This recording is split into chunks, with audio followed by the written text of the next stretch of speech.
You shouldn't have got me started. All right. Hey, Mikhail, can I call this thing to order? Can we start? With enthusiasm, maybe? I'm not feeling the love on that. Like, go ahead, just go ahead, huh?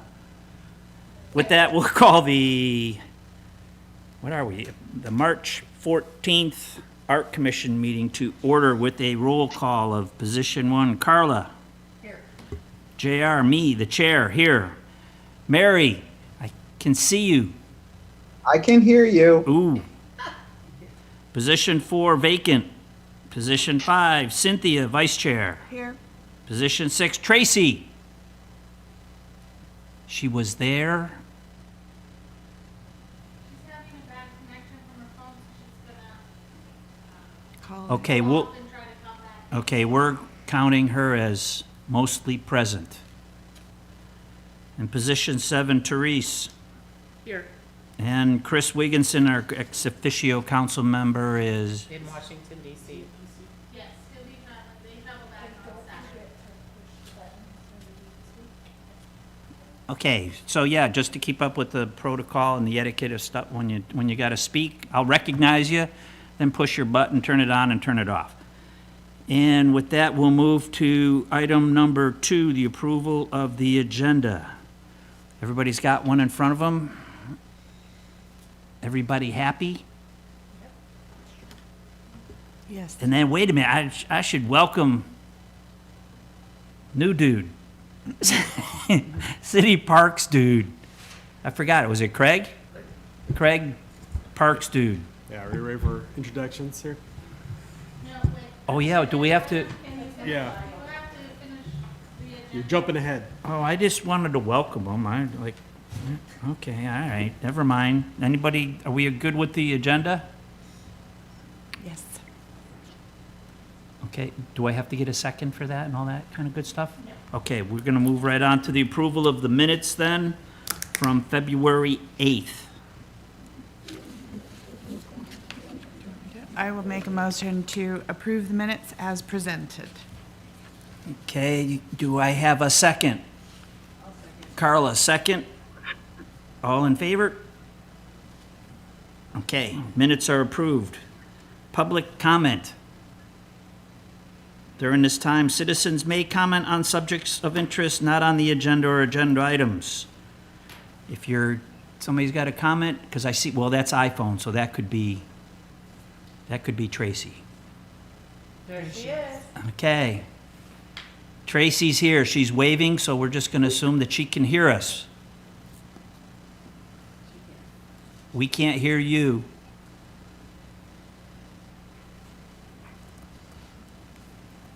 How about that?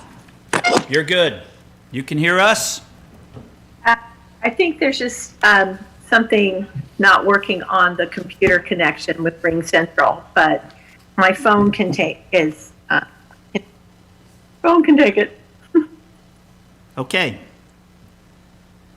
With that, now we can move to item 5, which is the action presentations and report items. Oh, and then there it is, 5A.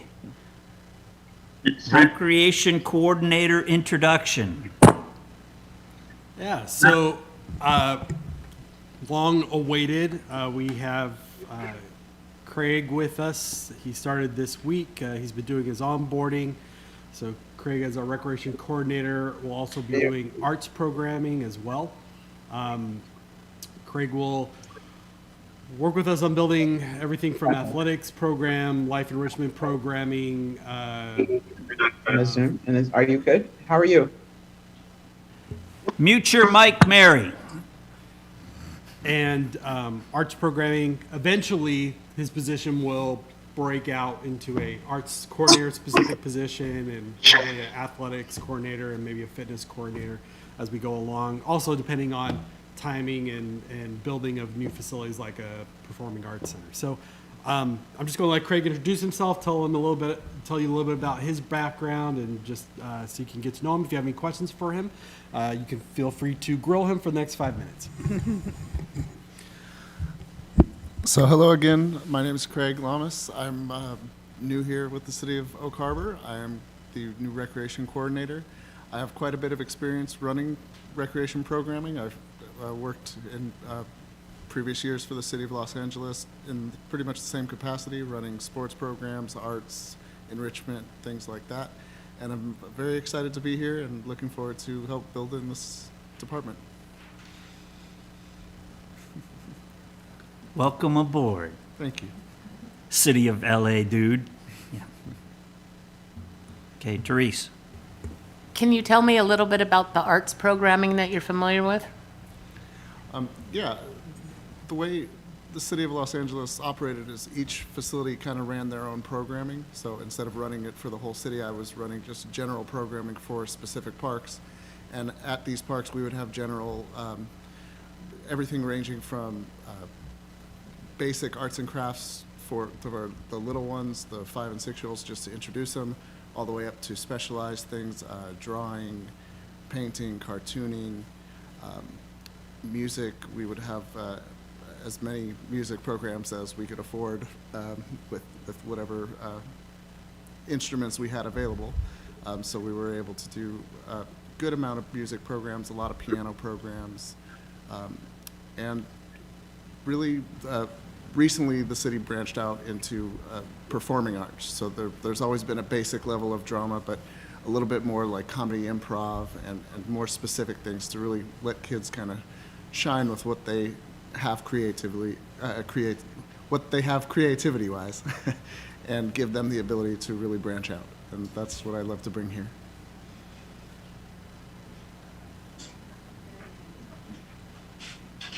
I have a hand. Mary. Craig, can you tell me what parks in Los Angeles you were working with? Yeah, I worked with quite a few actually.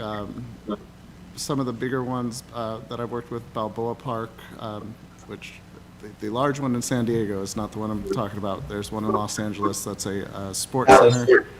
I've worked with Sylmar, Winnetka, Van Nuys, Sherman Oaks. They really moved me around whenever there was an issue that needed to be taken care of. I was kind of specializing in fixing other people's problems and mistakes, so I got a good amount of experience at a bunch of different recreation centers. And the Dodgers as well. And yes, and also with the Los Angeles Dodgers. Thank you very much. From Los Angeles. Wearing my Angels hat next. You got Mookie Betts.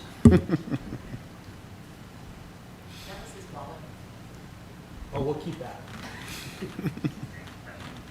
Reckon Dodgers. Okay, let's move to 5B, Marina Banners, Art and Beautification. Okay, yeah, so this is a request from our harbor master, Chris Sublett. He is working on trying to beautify the marina and add some public interest elements. The marina really is classified as a marine park that's open for everyone. They're doing a salmon recovery program. They have some neat signage down there. And so as part of this, they're looking at several different aspects. One, they're working with parks right now to order flower baskets. They're getting some big new information signs they're putting out.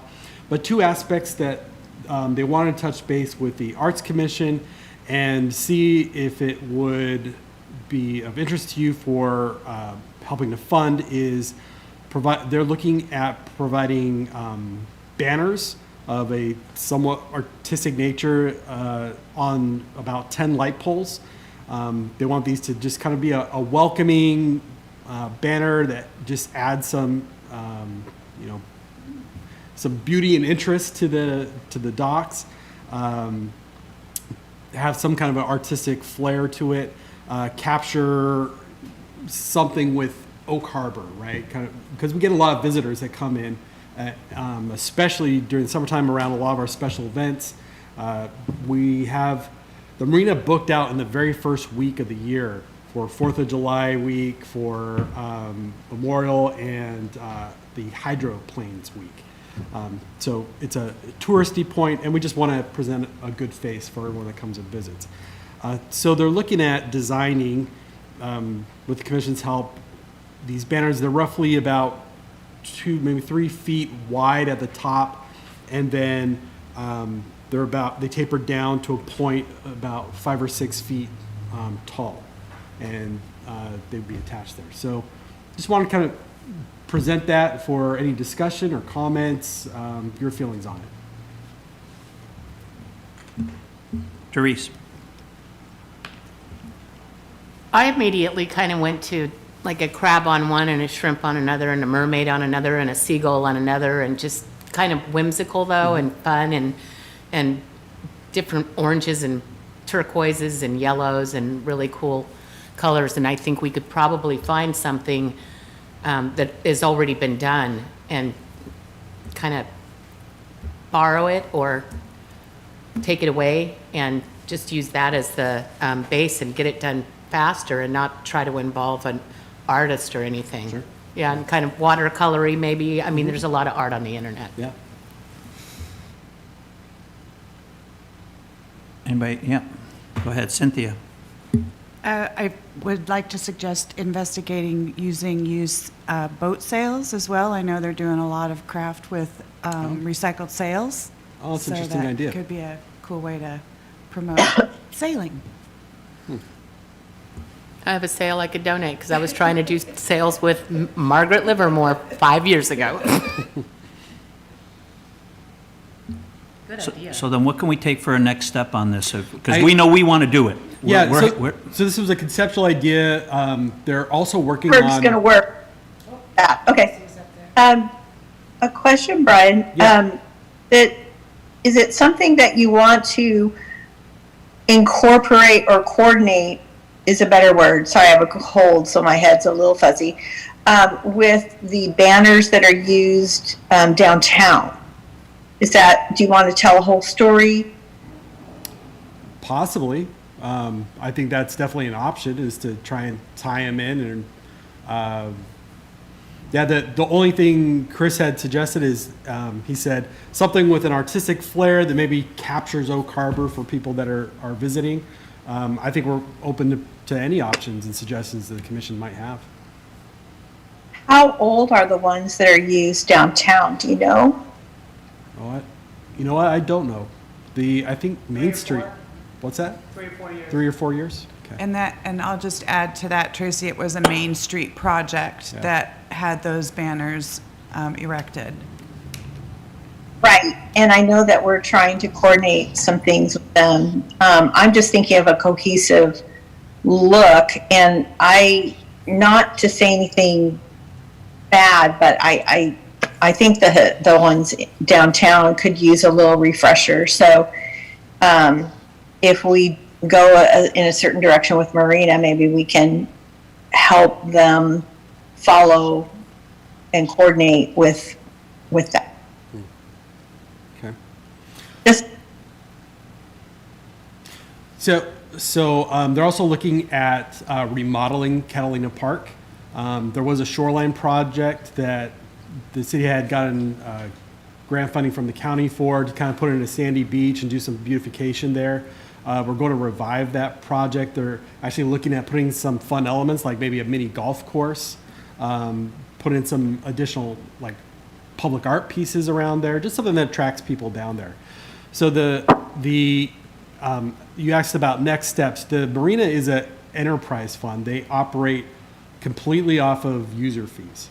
So their moorage, slip fees handles all the staffing, maintenance, capital projects, everything comes out of that. So they have a very skeletal budget, and they're looking for partners and help with trying to do something to spruce up the public spaces. So this is a funding ask. I don't have quotes because I don't know what that looks like.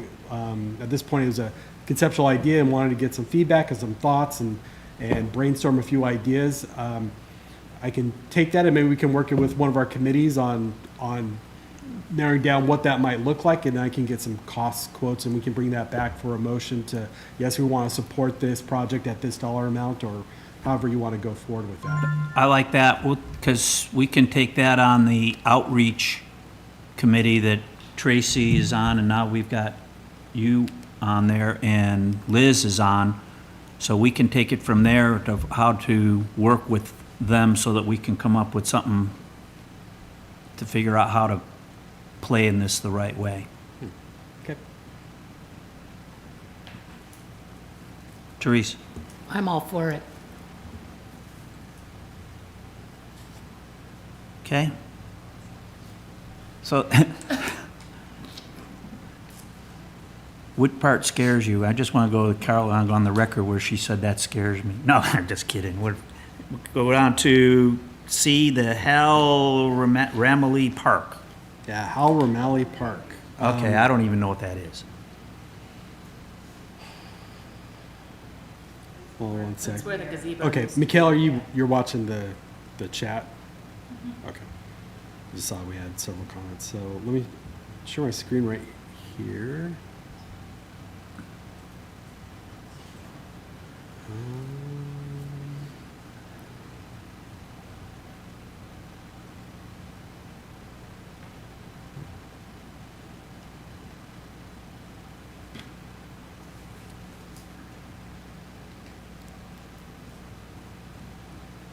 And while he's doing that, Craig, how do you say your last name? Lamas Cole? Okay. This Thanks. Isn't, this isn't showing me all my windows. Is there a way to expand it to show all the windows you represent? I can do it by my screen also. But let's try that. All right, let's see how this works. This might make it a little smaller. No, that's all right. That works all right. Yeah, okay. Now I know where it is. Okay, that was- so we are starting to get far along enough in a development project for a new Hilton hotel that it's time to have some conversations about impacts and design and things like that. So this is planned for between Bayshore and Pioneer Way at where the Imagine Food Forest and the Hal Ramalley Park Plaza is. If you can see the line here, I don't know how well you can see my cursor, but this line is the border of the city's property, park property, and it actually it continues on here all the way out to the turn of Bayshore. And this is where the food forest is right now, and then we have the plaza. So as part of this, about a third of that park goes away. Really, the food forest goes away. A third of the plaza goes away. It gets reconfigured. This was an early design. It's conceptual. They wanted to look at putting several different things in, a little lawn area, kind of just a plaza area, maybe a play feature, and they have an example of that. Not that I would put that there, but and then they had some kind of a community garden kind of up here in front. It'd be a smaller footprint. We had some issues with that, just creating sightline issues where it kind of hid the plaza back behind. Is it really serving the hotel versus is it serving the public? We're also working through land swapping and what's required as part of that. But as we were talking about this, and Development Services sat down with me and some of our park staff about what do we want this to look like? What should this be? What would provide the highest and best use to the public?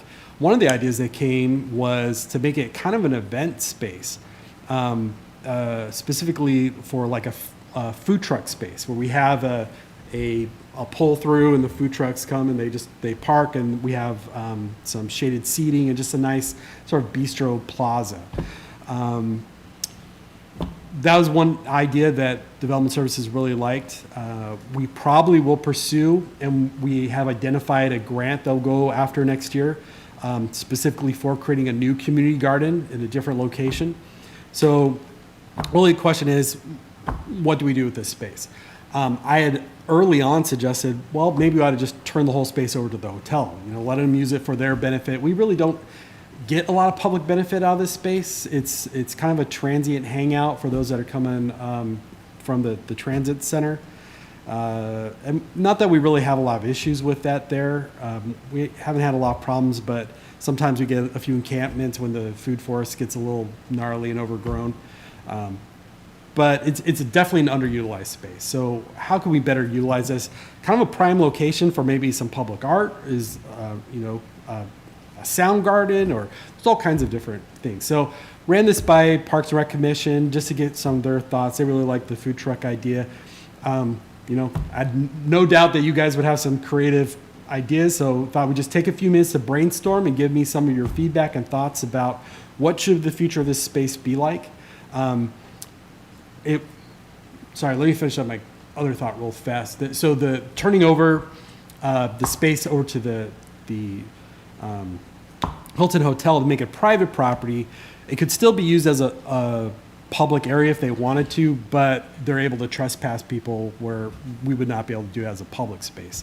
I think there's issues though with like gifting a property over to a private entity. Even if we were to do it with a swap of like-kind value for maybe another parcel, they buy a piece of property that we could use for a community garden or something else.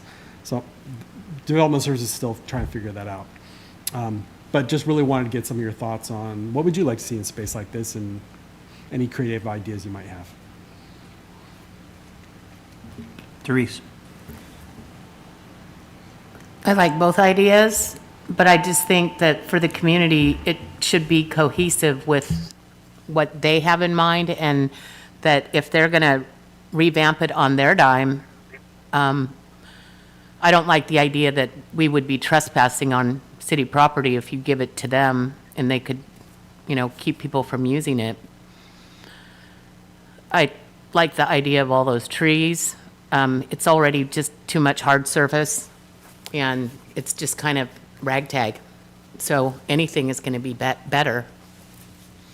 Or we could come up with some sort of, have the development services find an agreement that sharing the property, or, like you said, giving them a little bit more of it. Yeah, they are working on a draft development agreement. One of the questions we had was, who maintains it? They are doing all the improvements, but then we got to think about, well, what's going in here, because whatever they put in here, then we have to care for and maintain, in a perpetuity.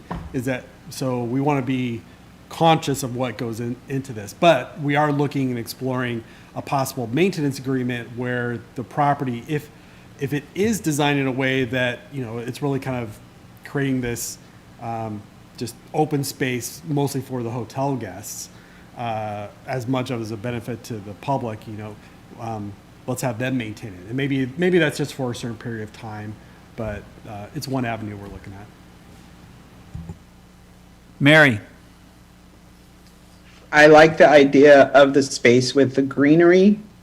I don't like the idea of a food truck, simply because that traffic might not really work well with the hotel. So you have to curate that a little bit more. Like, oh, a food truck sounds nice, but is that a permanent food truck space that people move into that the county will maintain, or is there people that will bring their own food trucks? What kind of, is there a consideration to maybe build a small kitchen there, or at least a space that would be like deli-like instead of having the food truck, if you're wanting to do something like that?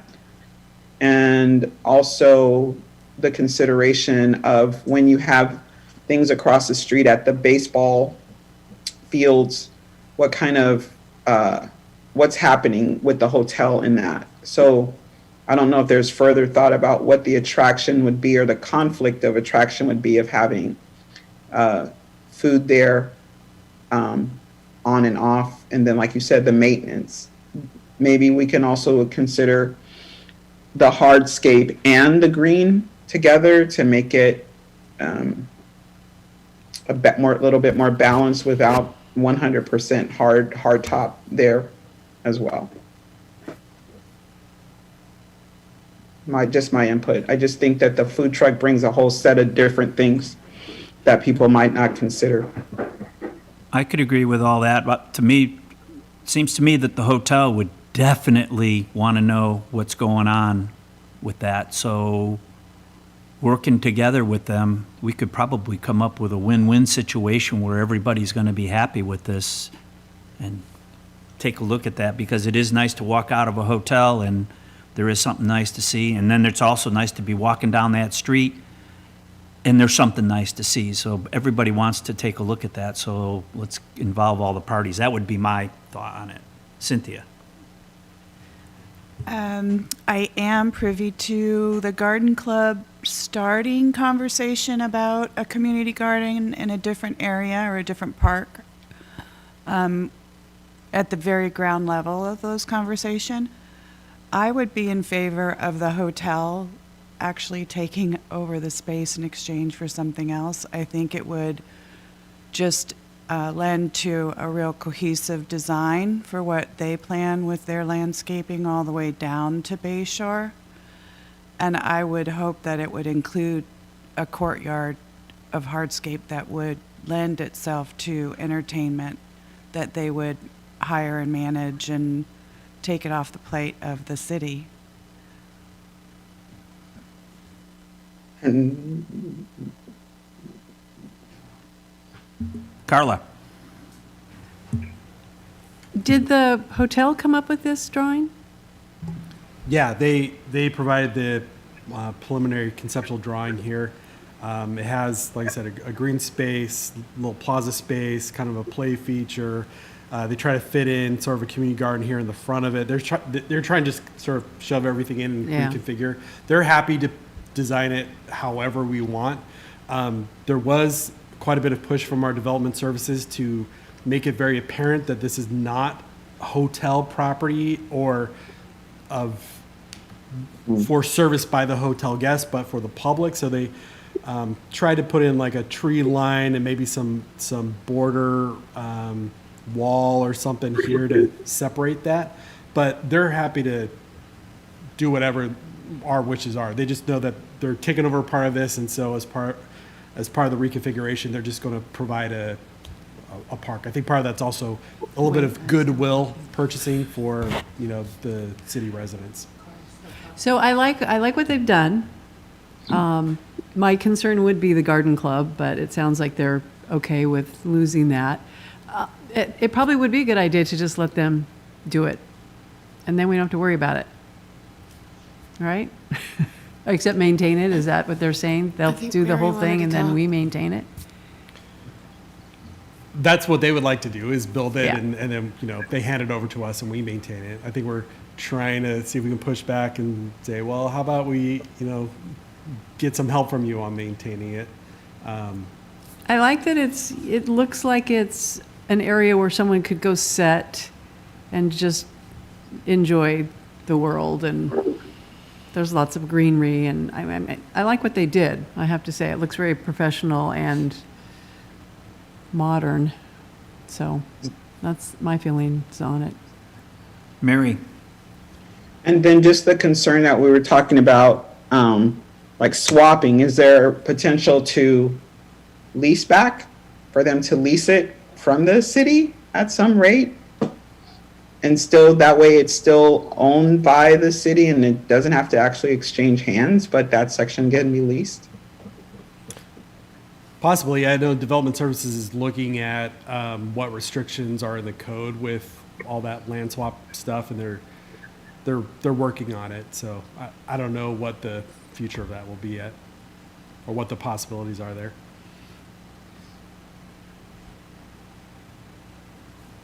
Hi there. I'm looking at it now for the first time.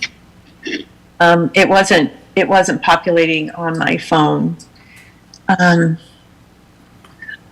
have to just, in listening, I have to agree about the food, not really crazy about the food truck situation, for several reasons. One just being like Mary said, the logistics of coordinating all that, but also I maybe the hotel is open to that, but if they have a restaurant, I'm not, that would be in competition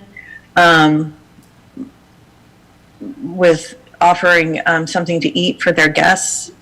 And then there is that whole interesting dynamic of, public access and all that. So I'm sorry, I'm just still trying to take a look at all this, but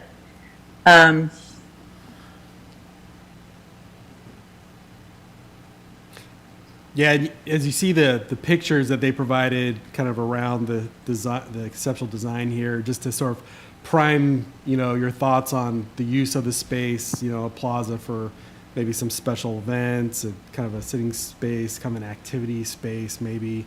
I'm not sure what the sightseeing binocular things are there, but having some, beautified plantings, different things like that. But gotcha. And I'm always a fan, just in general, of keeping as much green and dirt as possible for processing rain that we get a lot of, rather than adding more hard surface than what we that might cause some runoff issues. But it looks like they've tried to incorporate enough green space around. Yeah, I think that's what they have there. It's a good general big space. How we want to use it, I think, is discussion. yeah, and our biggest feedback immediately was, let's not try and redo a lesser community garden right here in the front. Let's take that out. So that automatically kind of reconfigures how the space is used. Do we extend out the hardscapes plaza area all the way to the sidewalk, filling in that space, which would be significantly larger?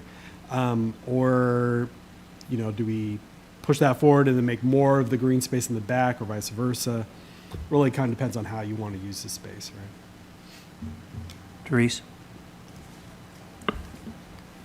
I don't like shrinking the community garden, but I think moving forward, if the garden club could create a new community garden in a new space, they could really think it through instead of patchworking and building. It could have a real plan from the beginning to the end in a true community garden. Yeah. And I don't know if we already own a park that's underutilized and we could use that park, but this is going to be a big deal to our town and to the island, so I just think it should be cohesive and look like it's all their thing, so that it is their thing, and we don't have to take care of it and pay for it. And if they'll buy us a prime piece of property where we can build a legitimate community garden, that would be fantastic, because that's kind of the direction we want to go anyway, is, grow our own food.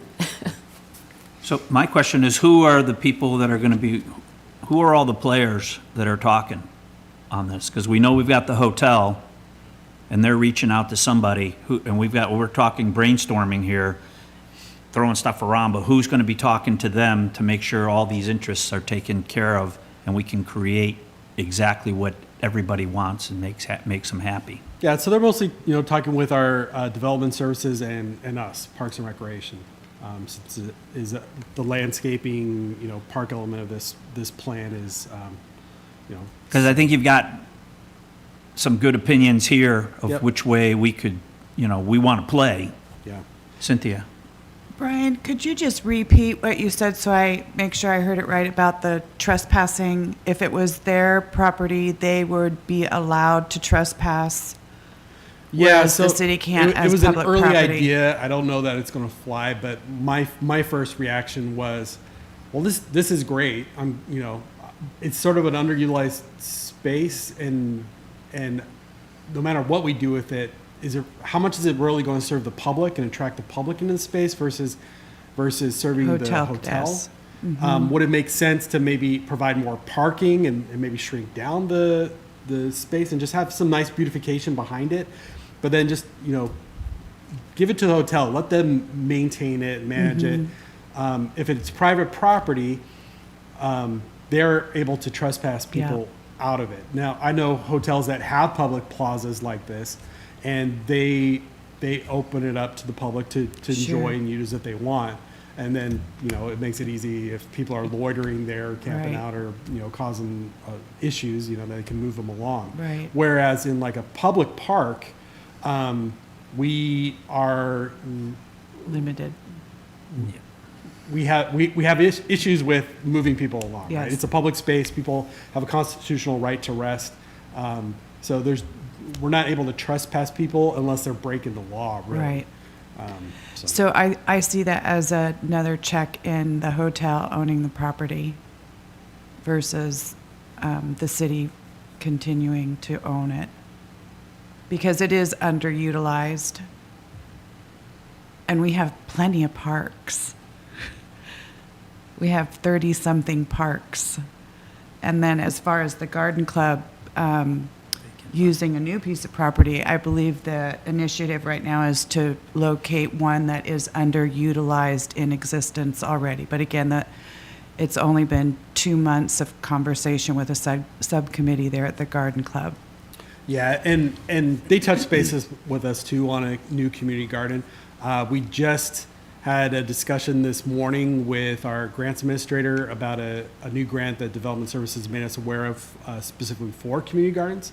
And I think we could be very competitive with that. So I'm going to, at some point, meet with them and talk about planning with that. I don't have a location in mind necessarily. The one location I thought of right away is actually going to end up getting developed. The city's going to offload it. So, yeah, more discussion on that one. That's off topic.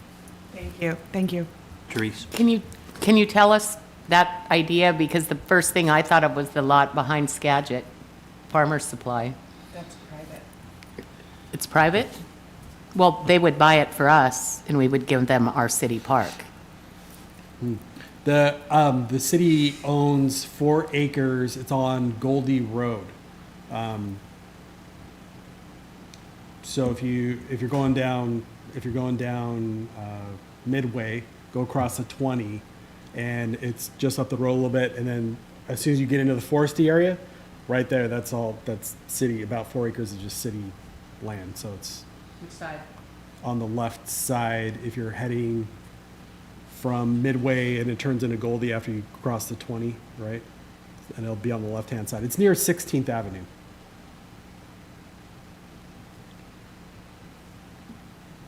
Okay, so you got enough information from us? You got Yeah, thanks Carla. for all your comments and Wait a minute, feedback. Carla? Yeah, go ahead. I just have another question. So when you say a community garden, what do you mean? Do you mean like a food garden, or do you mean a garden for the garden club to make into an ornamental garden?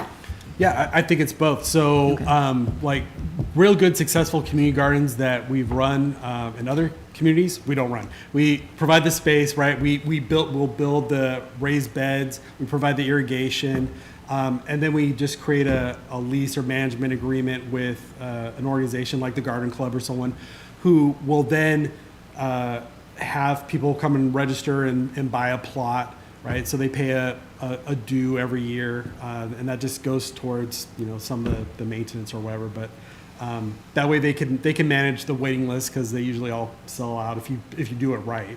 And everyone has a plot, and they can either grow food, they can grow ornamental vegetation. A lot of times, senior programs like Island Senior Resources or an agency like that will actually have a senior food garden that some of the older adults will come and do programs with, or they'll even use that for youth programming to do like a garden to table where they grow the food, and then they have like cooking classes and all kinds of stuff like that, and they learn hydroponics and all that kind of stuff. So Perfect, thank you. Okay, can we move on? You happy? yes, thank you. Great comments. Okay. 5D, budget prep training.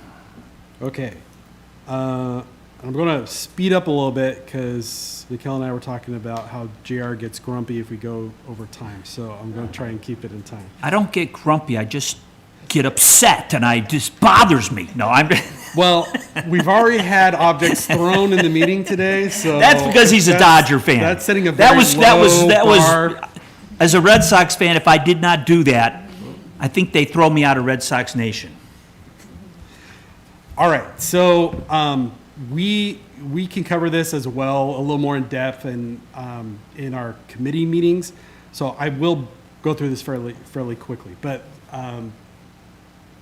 we had the city council go through this training in preparation for our budget season. This is our budget season this year with our biennial budget, so it'll be a 2-year out budget. And so wanted to give you a little bit of a rundown of government accounting, government budgeting, and understanding funds and everything. You are one of the few commissions that actually have budgetary oversight. So this is good information for you to have as we go through this process together, which will start here in a couple months. Okay, so we'll cover terminology, talk a little bit about what the funds are, requirements for the budgets. We'll talk about budget policy, best practices, and how to get the most out of that, and just a few additional resources and policy guidance. So, budget construct, as defined by GFOA, which is the Government Finance Officers Association, they provide a framework where you have a policy role that provides the what, the when, how much, all those ground rules, right? There's an operational role, the how, tactics, with what, who, and finance role, which is the resources, right? And we all have different parts to play within that framework. Along with that, and this is really important with all the new leadership in the city, is communications, making sure we're transparent, making sure that that we are engaged with the public during this process, that council understands, okay, here's the Creative Arts Fund, here's our plan for expenditures year after year with it, here's our one-time expenditures, here's our ongoing expenditures. Communication is vital. So here are the roles. So you have the policymakers, which is council, their advisory commissions. You oversee policy. You provide the guidance at the beginning of the process on how we want to do this. You confirm that the budget meets the direction by adopting how we put the budget together, understanding how we're going to use the budget, and then monitoring it for conformity and results. At the administrative level, that will be the mayor. We have Sabrina Combs, who's our interim city administrator. They propose the policy at the beginning for council and commission's consideration, develop the organizational strategy to implement that policy. Departments at the director level and staff level develop the operational strategy, the day-to-day, and the services that we provide. And we are very passionate about what we provide, right? These are your professionals who go to school, who get experience, and who work with this day in and day out. So take their recommendations into heavy consideration as you talk about and develop policy. And the public are our stakeholders. They're the ones that observe the results. They're the ones that we're all accountable to in implementation of this. So that reporting pyramid, like I said, we all report to the citizens. They're our investors, right? They pay the taxes that fund these budgets. The council and commissions have that oversight of policy. We share with them reports, briefings, answer communication. We give you the information though so that you can make informed decisions. The executive, administrative level provides that organizational management with providing those briefing reports and a very high level of data. And the department directors are the ones that provide that mid-level and put together the reports for presentation. Those are the functional management areas. And then we have our supervisors and managers like Craig and Liz and Brandon and Chris that do the program management and work at the line item level with the transactions and implementation of those services. A couple of terminology points, BARS, what you might have heard is our coding system. It's the numbers we use to code transactions. This is set by the state. We have to use specific bars numbers when we are coding items in our budget and how we build the budget. GAAP, generally accepted accounting principles, as well as cash basis is the alternative version. So these are how budgets are operated within, and best practices and policy that we follow when going through this process. There is a BARS manual that we utilize when building these budgets and how we're going to be reporting our budgets to the state auditors. So BARS stands for Budget, Accounting, and Reporting Systems. The state auditor is the one that puts these together, and they provide a common chart of accounts that they're able to then use and report to the governor's office at a statewide level, making sure that municipalities are healthy and solvent. A couple other terms, appropriations, so that is council's authority for expenditures. Reserve fund balance is if we have funds that are rolled over that might be legally restricted. We have to keep kind of a rainy day amount in there, right? There's also unreserved fund balances, which is a rollover amount that we can then utilize for expenditures with available appropriations. There's an interfund transfer. That's a flow of assets, for instance, for maintenance of facilities, equipment, from like a general fund to maybe an enterprise fund like Public Works. Interfund loan will be if say the marina needs to do a project and the city's going to assist with that, and generally you don't do a transfer from one fund type to another, so the city would lend the marina money and then the marina would pay back that money over time. Geo debt, which is just general obligation debt. A good example of that is if we do build a rec center, a lot of times those are built with a general obligation bond, which is paid for back over time. And revenue debt is just the proprietary fund version of that. So fund accounting. Government systems are organized by funds. We segregate those resources into specific activity types like general fund, proprietary funds, special revenue funds. They are defined as a fiscal and accounting entity with a self-balancing set of accounts, and we'll talk more about what all that means. So our basic fund types are governmental or general fund, proprietary funds, which are enterprise fund, the marina is a proprietary fund, and fiduciary funds, which are trusts. Usually pensions and things like that might be included in there as well. So, for instance, things like park impact fees or the Creative Arts Fund would be a special revenue fund that's paid for through certain utility taxes and things like that. We also have capital projects that are under the general fund.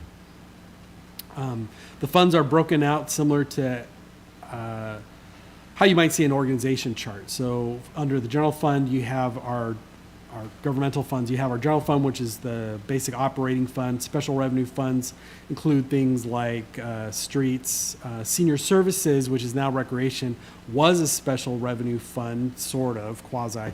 That's being moved into the general fund. Park impact fees is a special revenue fund. Basically, those are supported by user fees or permit fees, things like that. There's debt services part of that, and then capital fund projects.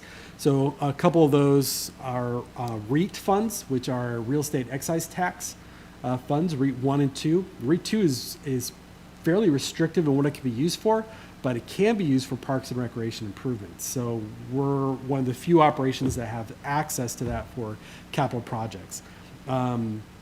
Sometimes we'll have a fund specifically for capital project like the Windjammer Park improvements, which has a little over $1 million in that, and we're doing projects there.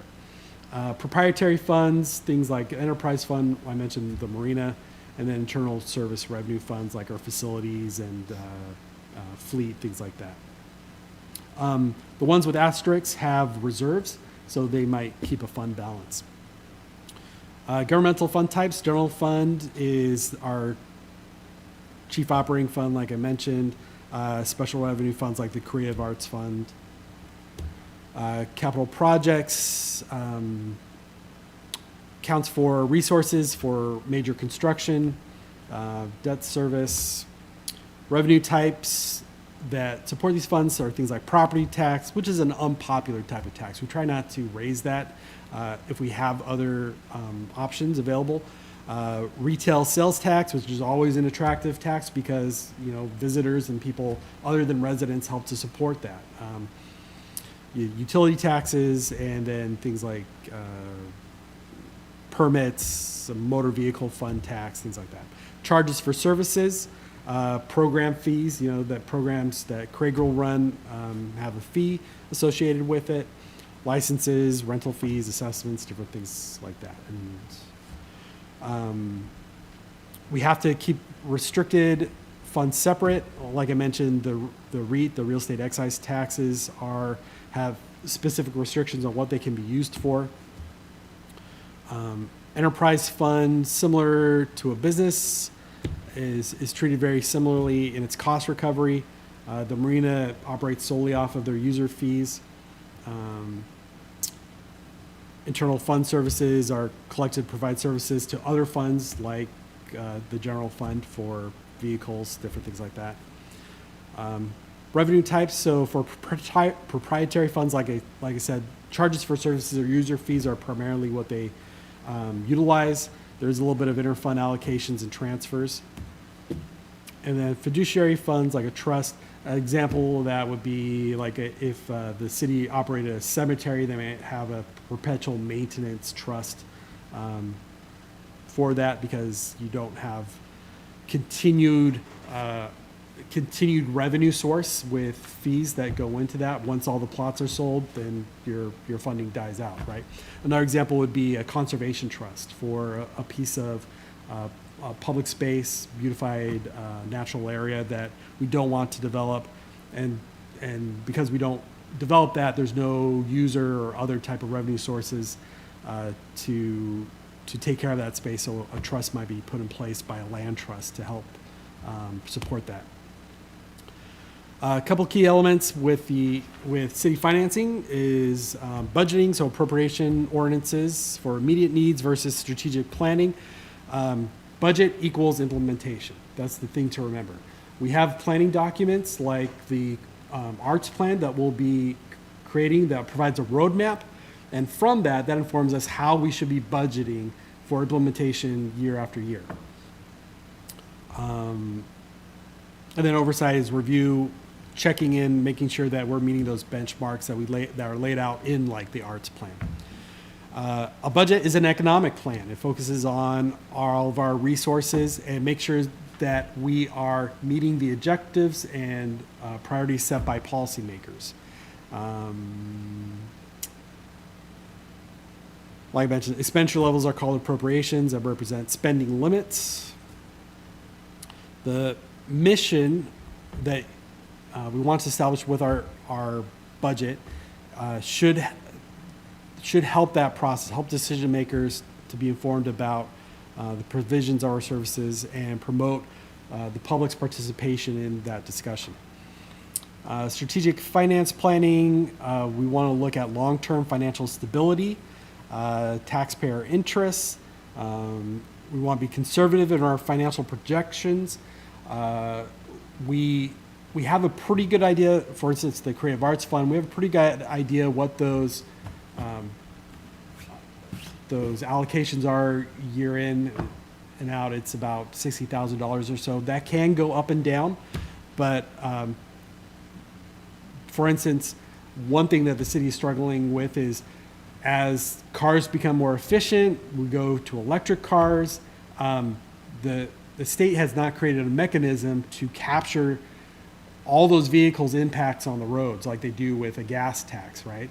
And so we're actually seeing our funding for street improvements decline year after year without an alternative form of funding for that, even though use increases. And so we start seeing more and more issues there.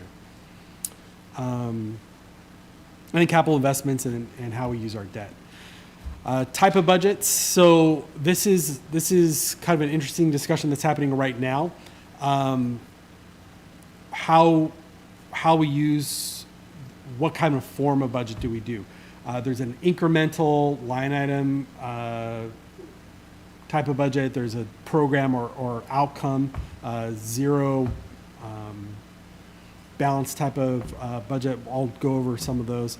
But looking at how we do one-time resources versus recurring expenditures, we want to make sure if it's a recurring expenditure that we have a recurring revenue to help with that. A balanced budget is one where our revenues meet our expenditures. So you see this example from Redmond. The red is their revenues and the green is their expenses. You see those lines follow fairly closely. You don't want to have your red going above your green long term. Sometimes you have a rainy day, like things like COVID or the recession, and that's why we have fund balances. But we want to make sure that we have a balanced budget. Sometimes we have projects where we might go over the 60,000 that we bring in for that year, but we know that we have a good reserve that we want to use a portion for that in support of. The budget calendar, looking at the timing of how we go through this process, and then looking at user fees that we should be charging for like our arts programs, things like that. Line item budget is typically what governments use, sometimes called an incremental budget, where, okay, we know it's based off of actuals. We know this is what we've typically spent. We'll adjust that maybe for inflation. Zero-based starts over from scratch every single time. It builds it from the ground up each time you go to budgeting. That's a little more front-heavy in the effort of putting that together, but it tends to be it can be more efficient with expenditures and finding creative ways to reduce costs. Types of zero-based budgets. One type is what's referred to as an outcome-based. These are priority-based. It's based off of, okay, what is it that we want to accomplish? They're really more focused on projects and programs and things like that. This is actually the direction the city is looking at going, changing from a line item-based budget to an outcome-based budget. So it'll be a little more different of a process this budget year as we move towards that, and partly why we're trying to give some base education to council and commissions on how the budget process works. Funding those activities will make most of the difference in the results. Using performance data to inform the analysis and decision is an important part of it. We're watching a couple cities that are using this approach. Sometimes cities will try it out and then they'll move to a different one. But we're liking what we see in some of the implementation of these budget types. We have some dates that are set by law that we have to meet when submitting budgets and that the state auditors look at. This is an example of what a budgeting season might look like, starting somewhere in usually summer, maybe early fall, passing it in November, making sure you have time for public comment and feedback, and then adopting and submitting that budget by the end of the year. This was Redmond's. So this was Redmond's last year. Budgeting calendar, council retreat, public hearings, coming up with the draft budget, and having additional hearings and council presentations. So for our city, what that calendar is looking like is we had a council retreat in February. From February through August, council financial primers, workshops, departments will be working with finance on this new budget type, us getting educated, understanding how that process will work, what those outcomes that we want to achieve are, and preparing preliminary budgets. And then we'll have revenue projections and public hearing on that. We have financial status update in September, presentation of the mayor's preliminary budget proposal in the workshop in September.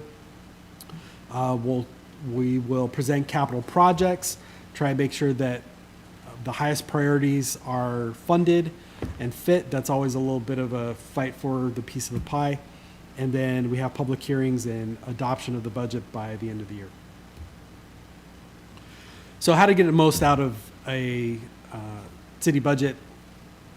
Things you want to keep in mind: strategic focus, alignment with policy goals. What is it that we want to achieve? The arts plan, I think, will inform a lot of that. And it's kind of good timing that we'll be going through that process as we prepare for this budget season. It should have a high level descriptions of the value and services that we're delivering with a message and highlights, looking at objectives. And this is an example of the method that we're currently using with looking at actuals and funding targets by department. Where do we cut? Allocation, how allocations will be spent is submitted by department. And moving to this new method where we look at next year's objectives rather than last year's spending. Municipal goals and priorities is the funding targets rather than the priorities of the department. And then department submission proposal to achieve that goal or priority. And the debate is really around what do we keep? How do we keep the things that are important? And we're doing a lot of work on alternative revenue sources now to help with that as well. We include financial policies, debt program, have a strategic focus, alignment with those policy goals, make sure our budget message is transparent and very clear. We want it to be an implementation document and not something that people will look through and not be able to understand. They want to understand, okay, this is what we're going to achieve with this. Some questions that get asked are levels of reserves. That really depends. Cities typically try to have about 10% of general fund revenues for reserves for significant one-time expenditures that you might go after for say we have like a major water line break or something like that, right? I've seen some cities go up as high as 30% with those. Typically about 2 months is what you look for in kind of a savings account there. Operations, looking at organizational charts, department descriptions are all included in that. You want to have financial elements that include the strategic financial plan, operating units, budgets, descriptions of revenues, long-term range forecasts. And so it'll usually look in a form like this where you have revenue sources, expenditure areas by different fund types in the columns. So you saw a sheet like this last commission meeting. This is the budget report, year-to-date report for the Creative Arts Fund. It's broken up by revenues. Shows you actuals for the year in revenues and what was budgeted, as well as our expenditures, transfers, different things like that. This is fairly broadly line itemed out in the Creative Arts Fund. So we'll look at restructuring that in a way that really the question is, how do you want to track it? What's important for you to be able to identify and keep an eye on? What are we spending things on? Is it by things like project, programs, is it, however you want to say it. Right now, they have fairly generic descriptors in there, like repair and maintenance, insurance, professional services, cultural and community events, machinery and equipment, which is kind of a poor descriptor of a lot of what we're doing with public art placement. So we'll work together on how do we want to track that and what's important tracking and what's a good way to label those. You'll see the bars numbers here on the left. So that's what staff put down when submitting invoices for expenditures. We want organizational transparency. The budget message should really focus on highlights, be clearly organized. What are we reacting to? What's changed? What's different? We have a Parks and Recreation Department now that's working with Arts Commission. We're creating an arts plan. All those kind of considerations of, okay, here's kind of a new direction we're going with the Creative Arts Fund. should be included with that. Charts and graphs, things that make it easy for people to just at a glance see and understand trends and benchmarks and goals and things like that. Reports, actually, what time is it? You're at 6:05. Okay, 6:05. All right, I'm going to finish up here. So, establish a long-term vision, build trust, open communication, use collaborative decision-making, create clear rules, treat everyone fairly. This is all part of the general best funding practices with governmental accounting. And then the state auditor's office comes in and works with us. They recently completed audit with a finding of clean, no findings. And there's a lot of resources that are available. And here, broad policy goals. So I'll shoot this presentation to you guys. You can look over it a little more in depth. And when we meet as committees, we can talk a little more on that. Any questions before we move on to the next agenda items?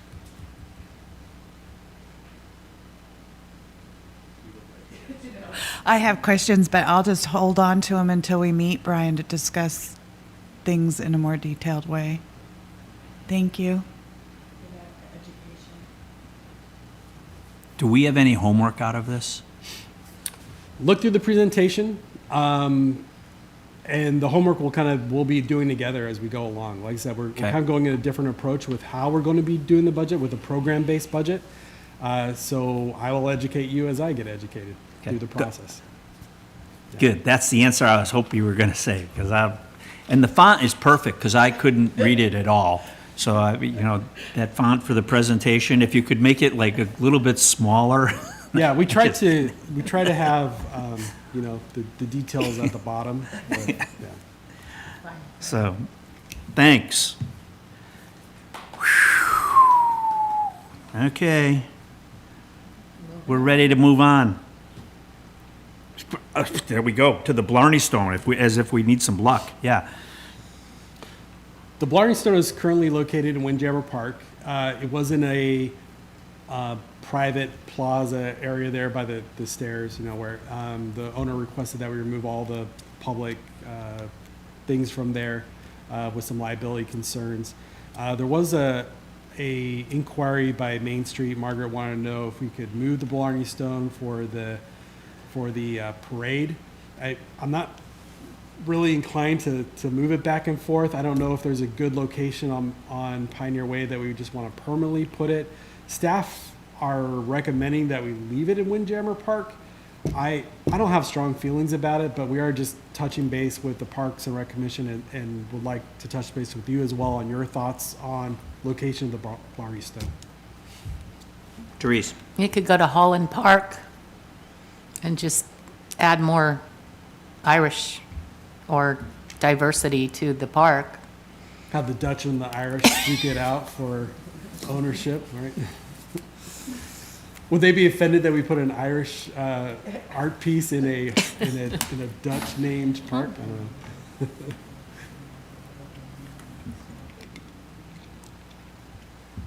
Any other thoughts? Cynthia? No, I don't have any opinion on where it lands. Yeah. I feel strongly both ways. Okay. Moving on to 5F. Special event planning, Holland Happening, July 4th.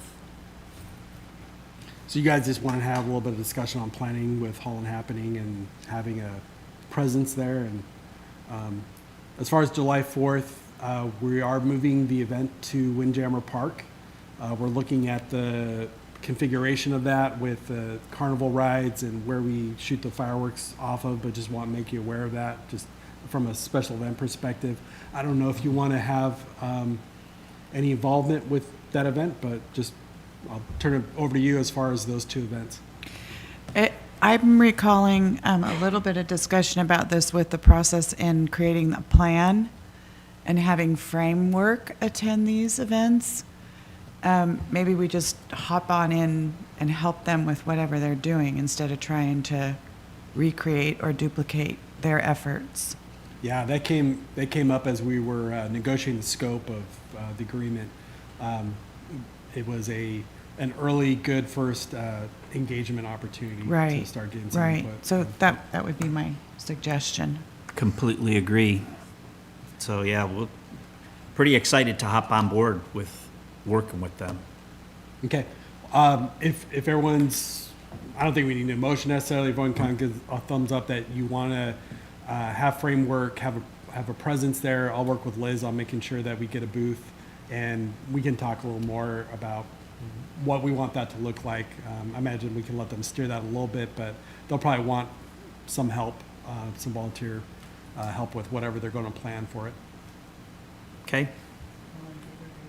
All in favor, raise their hands. Yep. Look, Mary's raising her hand. Tracy's, even her caps went up. She changed her font. Okay, so we'll go on to the Kinnebrew collection, the Three Totems location.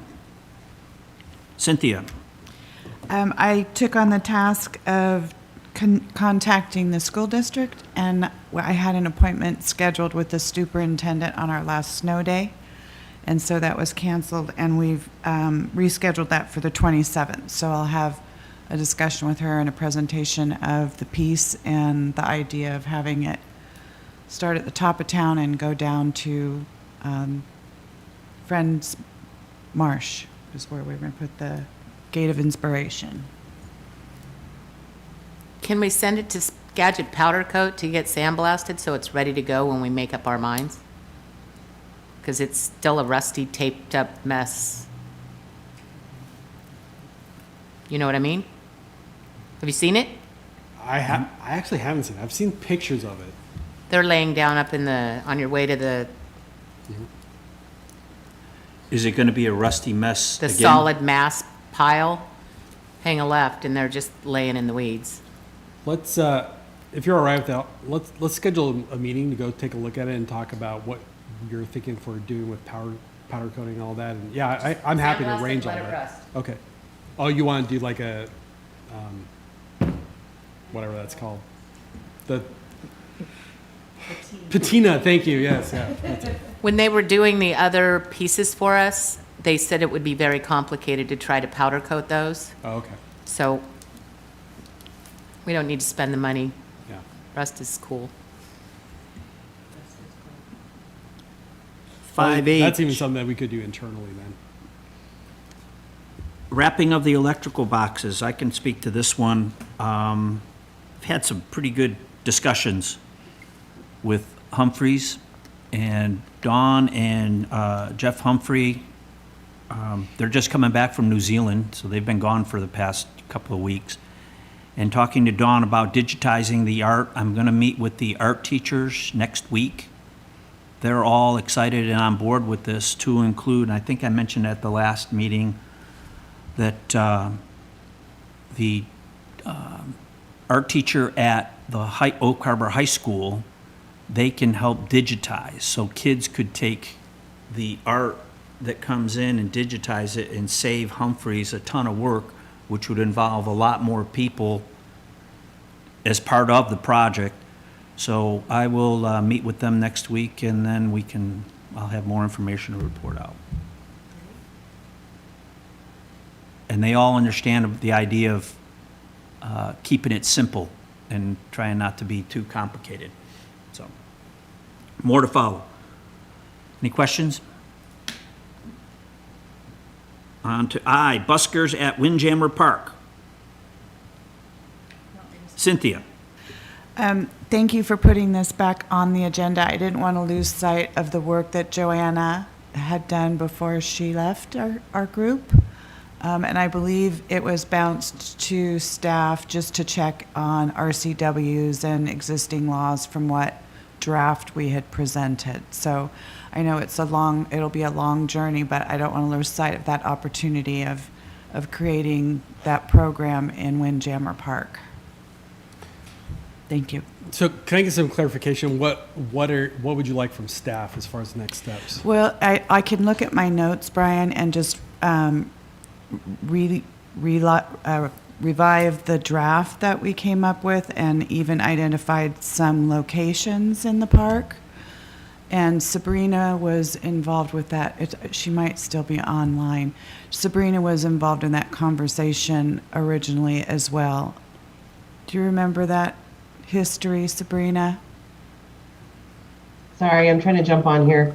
Are we talking about the survey? Is that what you're talking about? No, the Buskers program in the park, and we presented a draft taken from the program down at Pike Place and kind of made it appropriate for Oak Harbor. But there were references to curfew laws and everything involved with that document. So we were just going to have to cross-reference existing laws. Yeah, let me look through the documents and just see what's there. And is it possible for us to talk about this at the next meeting after we've had a chance to look into it? Yep, or you and I can meet separately and bring it to the commission. Sounds good. Okay, thank you. Mm-hmm. Would you mind sending me that draft? Thank you. Subcommittee updates. I know the outreach committee, we did not have a chance to meet this past month. So Tracy and Liz and I, so we haven't had a meeting, so we'll just have to schedule another one. I don't know if any other subcommittee ones. Brian, where are we with our subcommittees? I mean, I know the planning one, we're kind of, Yeah, so we had you guys involved with the our Selection. plan selection last month. So we just need to schedule the next meeting. Yeah. We kind of started moving towards regular subcommittee meetings. If you guys have like a recurring date that works for you, I'm happy to just schedule those and makes it easy. I know with Liz and Tracy and when Joanna was on there, we were looking at the outreach. So right now, I know we need to meet again because just looking at the Marina banners, I think it'd be nice to figure out who the belly button is so that we can start connecting the dots on some of these things. And then as we go through with Holland Happening and the 4th of July and how we're going to work with Framework. Because we'll have to have a subcommittee just to work with them. That's just my thought, so I throw that out there. Yeah. Our commission meetings are, the second Thursday of the month. So, if something like either the last or the first week, like on whether It seems like it would be nice if we could meet a week prior, so then we could be prepared when we come here. If there's anything to be decided on to vote, then we'd have that loaded up. Okay. Do you guys prefer? I'm sorry. Go ahead, Teresa. Teresa's chomping at the bit. Go. No, I just wanted to volunteer to be on the Marina Flag Subcommittee. You're on by default just because of the outreach. Okay, yeah. I'm losing sight of what subcommittees are in operation. I know Carla and I raised our hand for one, and it was moving forward with something. Yeah. So It was really important. It was like, that was it. That was the linchpin for the Art Commission moving forward. I've lost sight of which committees we have, Brian. Okay. So if you remember, we did several workshops, built out kind of the priorities for the year, and then broke those up between two committees. We had kind of a list for each, but they all kind of boiled down to a placemaking committee and then a programs committee, right? So the placemaking committee was really looking at placement of public art. They were looking also at tie-in with development, the code, right-of-way beautification, performing arts, things like that. The programs committee was working with things like the website and outreach, creation of arts programming, getting the rec coordinator on, as well as the arts plan development. So really, it's just, we have two committees and we try to, all kinds of things fit in within both those two, so it just. So it I just makes it think easy Carla and for- I had raised our hand for the placement committee. I just couldn't remember the title of it. Yeah, so, yeah, it's just, I got, oh, I don't even say it on here. I have JR and Joanna was on. Tracy. And Tracy for the programs, and I think the rest of you are on the placemaking. Yeah, Mary, Cynthia, and And Therese. at the last meeting, we picked up, because Joanna dropped out, so we were gonna pick up Therese to come to that one, to programs. Just tell me when to show up. Okay. Which one did we have you on, Carla? Placemaking, yeah. And Tracy's raising her hand. Tracy? Thanks, JR. So, Brian, was the RFP committee something independent and just temporary kind of thing to just knock that? Because Yeah, I stepped on that one since I had extra time. yeah, I think we had the placemaking committee kind of working with that mostly, but So I got. Well, I guess, Go you ahead. know, little of both. But as we go forward, we'll be involving the whole commission with our plan. Okay, thank you. With that, we'll move on to Park and Rec Director Smith updates. All right. A reminder to put on your calendar, March 19th is the city council meeting that will be getting approval for the art plan. We did run it through a workshop with council. There were no concerns. They all seemed very supportive of it. So I don't anticipate any issues, but it's always good to have public support. They will be opening it up for public comment at this meeting. So I would like to have at least one representative from the Arts Commission there to speak to it. I'll just be giving pretty much the same presentation I gave at the workshop to them again. And then I don't anticipate any issues. I'm hoping they'll just pass as presented. And the mayor's going to be unveiling his, Yes. our Yeah, new mural. Yeah, at that meeting, we do have the Song of the Sailor Sea mural that they approved. And we'll unveil that. Let's see. I think that's it as far as the next council meeting. We did unfortunately find out that the angel statue is taller than what was originally submitted. We're trying to figure out what exactly that means. I think it has to go back to the hearing examiner at least. I hope it doesn't have to go through the whole permitting process again. It's about 1.5 feet more than what was put in all the documentation. Can we shave her down?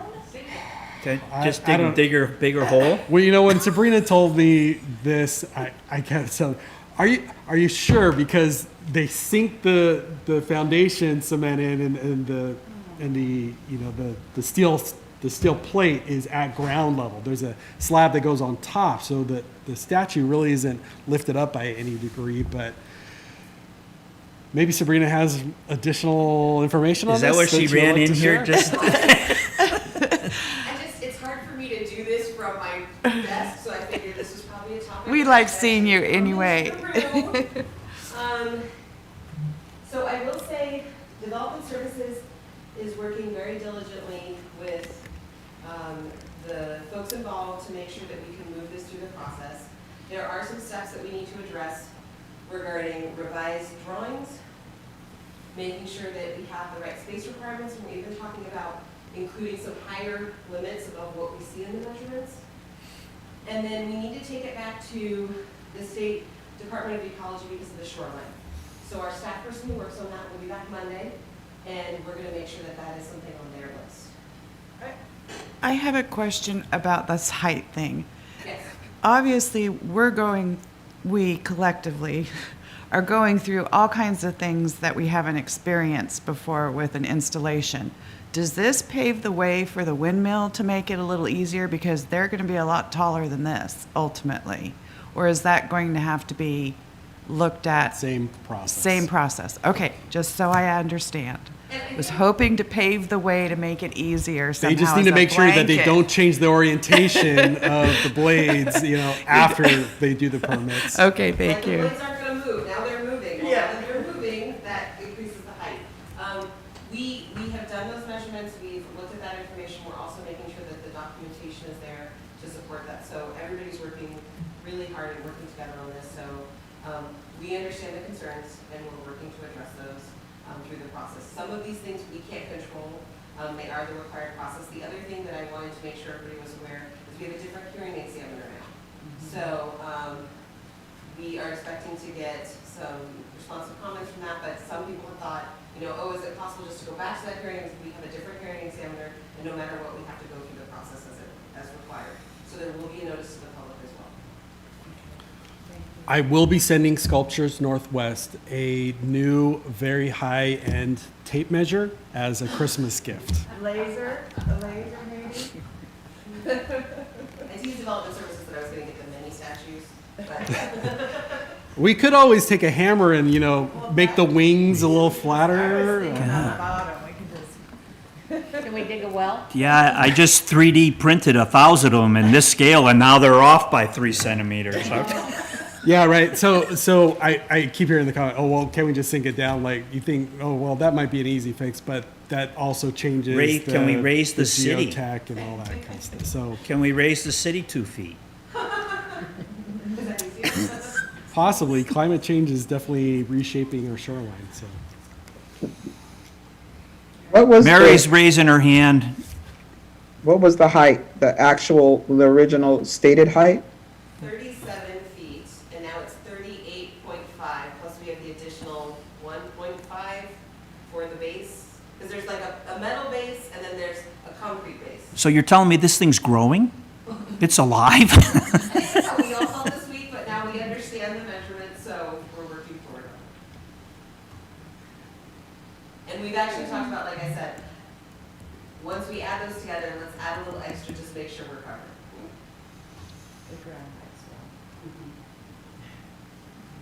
I'm wearing my best serious face, so thank you. Well, I appreciate that.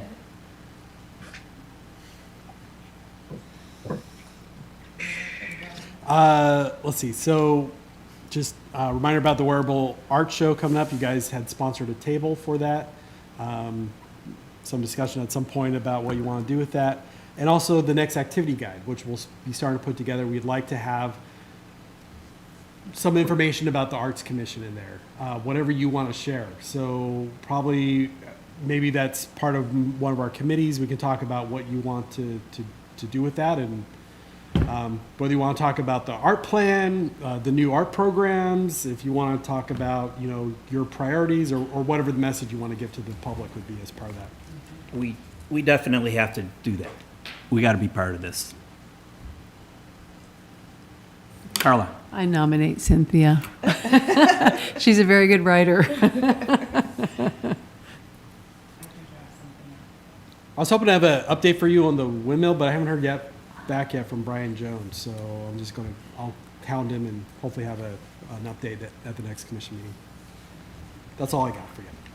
Can I ask you about the $50,000 that City Council gave to the windmill?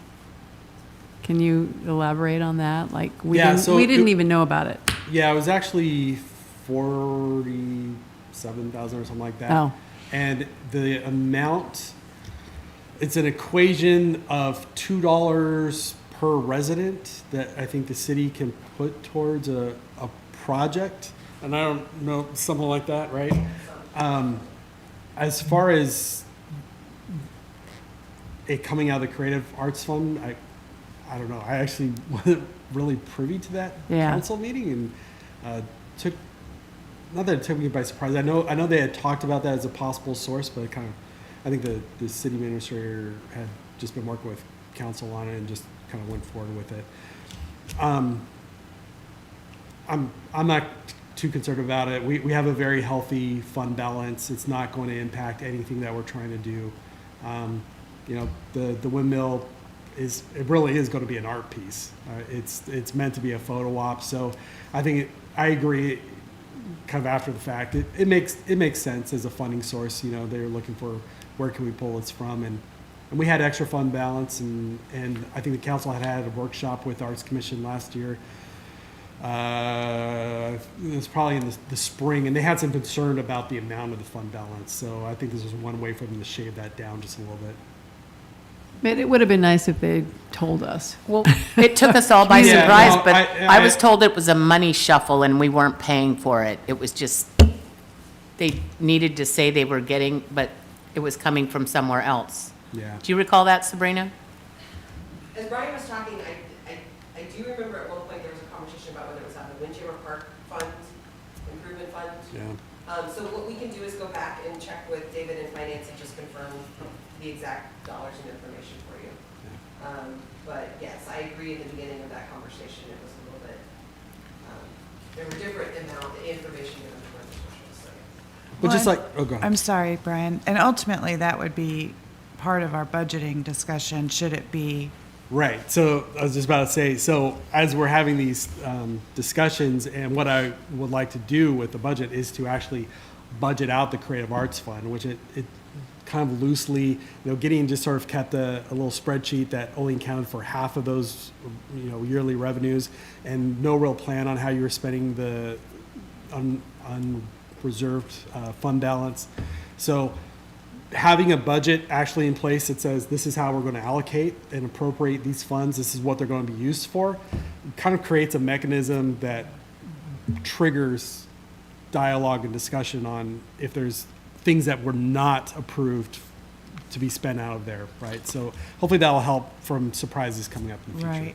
And then just to follow up with that, as far as improving communication, is there a way to develop, or is it in place already, that when we talk about budget and pipeline projects, that there's costs associated with those projects in the pipeline, so we can get the council's approval on a dollar amount for projects, so we don't have to wait month over month for every step along the way? Right, yeah. Yep, but that just takes some planning Okay. beforehand so that we can get some estimates together. Right. And all that. Okay, thank you. Therese?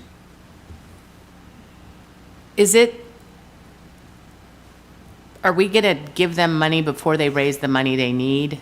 Or are we going to give them money after they've accomplished something, because it may never happen? I mean, they Right, still yeah. have to raise a They have ton a of lot money. of fundraising to do and, still, right? They may pull it off, but I think we should hold on to that money until we know it's actually I think we've gonna done a happen. commitment. I don't think we've handed over a check If though. memory serves, we doing it later. So again, I think we'll go back, work with finance, make sure we have all those details, and we can bring that back at the next meeting. Because I think that's just confirming some information. It just kind of feels like that's From 4 years down the recollection, road. it was after, yeah, Yeah. that we were just committing to it. I Okay. did write it.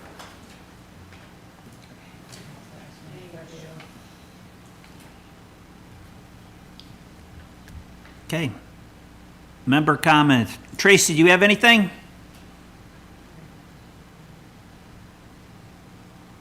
Not today, thanks. Mary?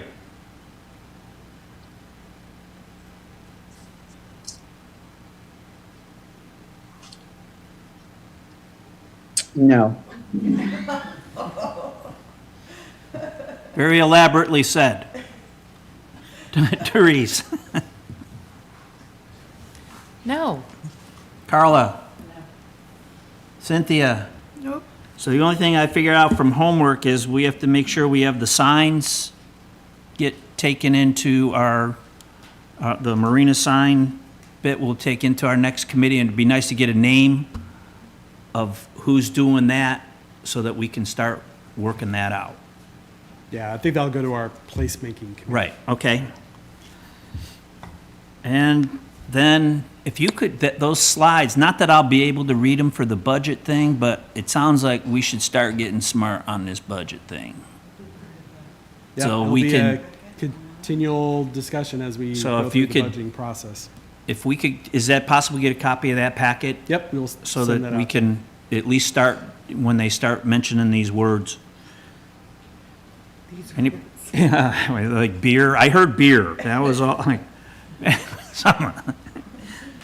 Well, Okay. I recently came into some money that just sort of flew into my life, so drinks are on. No, actually, what I threw you was, that what was in there was a deck of cards, so. And I just came in that Mookie Betts and Ohtani are out for the season. That's, boy, did that hurt. Anybody else have anything? Do I have a motion to adjourn? Do we need one of them? Oh, Tracy. Are you, Tracy? I did have, since you brought up the budget and doing a deep dive, I wonder, would it make sense for us to have a completely separate meeting where we're just like a budget meeting versus trying to squeeze it in amongst 11 topics? I think we agreed to that before. Yes, Cool. we're gonna do that. We have to do that. Okay? So without any other comments, I will make a motion that we adjourn. I second it.